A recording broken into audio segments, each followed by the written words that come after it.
Right in his eye level. Nactal, Fury of Savathun, and his horde have risen to attack. Where, so I can kill them. Okay. My face. What? That was the positioning. It's gorgeous, isn't it? Bulletproof crotch. Do axes Right. have penises? No. No.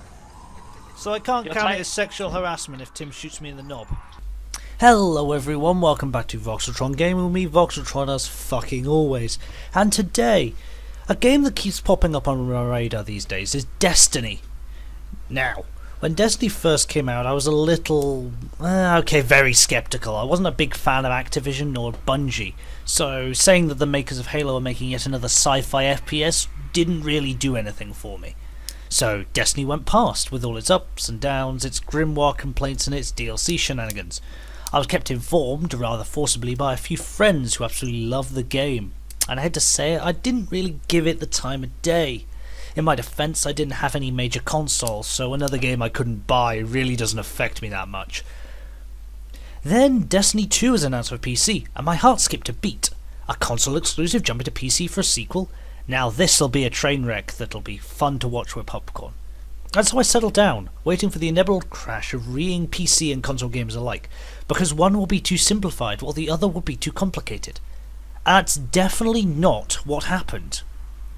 If you've been living under a rock for the past few months, you might find that Destiny 2 has become synonymous with how not to run a game, alongside Shadow of War and probably No Man's Sky. It has microtransactions, the crowd cries. Predatory loot crates. Think of the children. Ah yes, those wonderful little whippersnappers who at 16 should understand the difference between in-game currency and using a fucking credit card. Now, I'm all for saying the loot boxes are a lazy way for creating content in a game, but really, most of these arguments are completely removed by the addition of the parent's own authority over their child. My solution? Pop any game with microtransactions up to an 18 rating and watch as nothing fucking changes. Because the problem isn't kids buying the microtransactions, it's parents not stopping the kids buying them in the first place. And since when has the rating on a box stopped any kid from ever playing the game in the first place? I'm sure the stereotypical Call of Duty player in your mind is roughly 12 years old, with a voice that sounds like an air raid siren, and the mouth of a sailor. And I'm sure we all know what the box says for that sweetheart of a franchise since its bloody inception. Now, I really was skeptical of Destiny 2, and I picked it up at the Christmas period because I wanted to play a game with a friend, and they had a copy, and I decided, yeah, fuck it, why not? And I rather enjoyed my time with it, although I must admit it does feel a tad light on content after a while, and has the slight whiff of unfinished game to it. But regardless, it has become a regular event between a large group of my friends to run through strikes and raids every week. And everywhere I go I keep hearing that Eververse is just awful, terrible, and needs to be entirely removed from this Destiny 1.5. Whatever the fuck that means. Apparently these people have never heard of The Sims 4. You want a bad sequel? There you go, stop bloody complaining. But this outcry of removing microtransactions from a game really has baffled me, especially with Destiny 2. Okay, work with me here. Even if the damn little shite got a hold of Mummy's credit card without her knowing, managed to understand what numbers to put where, and even worked out where the fuck you actually buy silver from, the steady stream of free microtransaction content hasn't even caught me looking at silver prices. The only reason I even know what they're called is because of the torrent of rabid gamers calling it an atrocity. Although, I do play on PC, so the complications behind buying silver might be a little bit more complex for me rather than a console, but I don't know that, but I'm just assuming.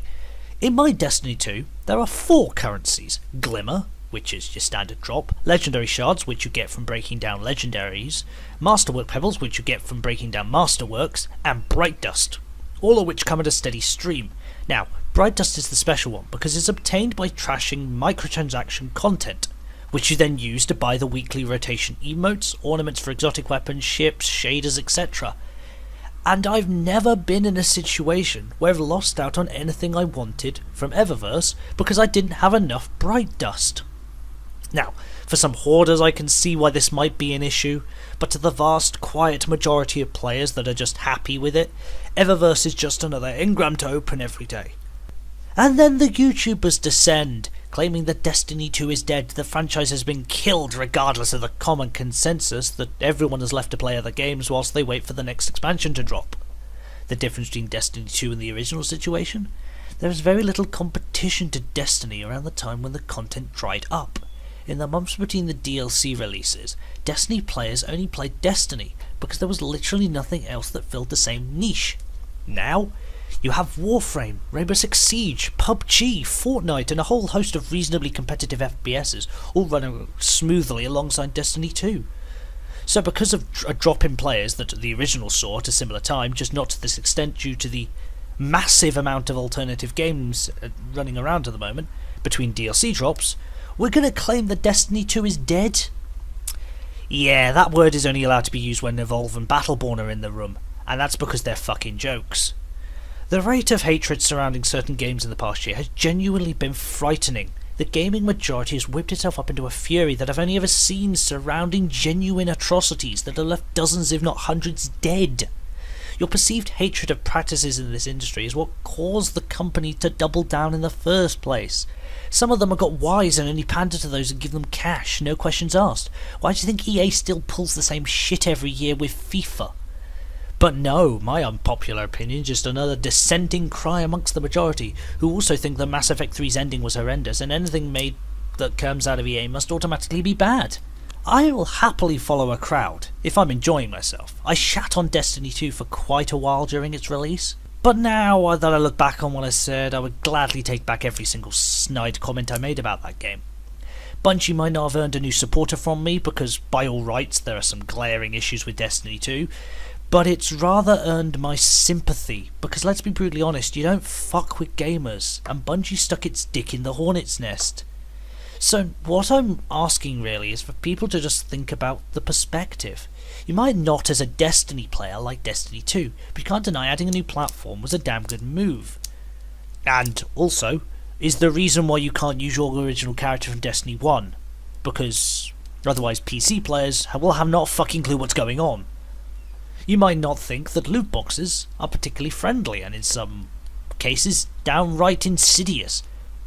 Particularly with the side of civility, Destiny 2 could have been much worse and much more insidious with its microtransaction practices. And I know that sounds like I'm being a corporate slave, and I can hear the cries of, but it shouldn't have been like this in the first place. But in my experience, shouting at a faceless organisation only leads to it finding another crowd to please. For every irate group angry at some slight or other, there's another that has hilariously lower standards that's willing to put up with that bullshit. Now, I'm going to say something that'll really trigger some people now. Destiny 2 is a good game. As good as Destiny 1? I don't know, probably never will. But Destiny fills a niche for co-op FPS that hasn't been filled for me since, well, Left 4 Dead. And personally, Rainbow Six, PUBG and Fortnite are all hilarious snooze fests that have no opening for my sort of playstyle. The sort of relaxed, happy to go at their own pace style, because those games are all PvP. There's nothing in that PvE slot yet, and I will happily wait until something else comes out that fills that. So, I'm looking forward to the Gods of Mars expansion, Bungie, and I'm looking forward to whatever the fuck comes next year. I'm also looking forward to the fact that the comment section on this video is going to be fucking horrendous.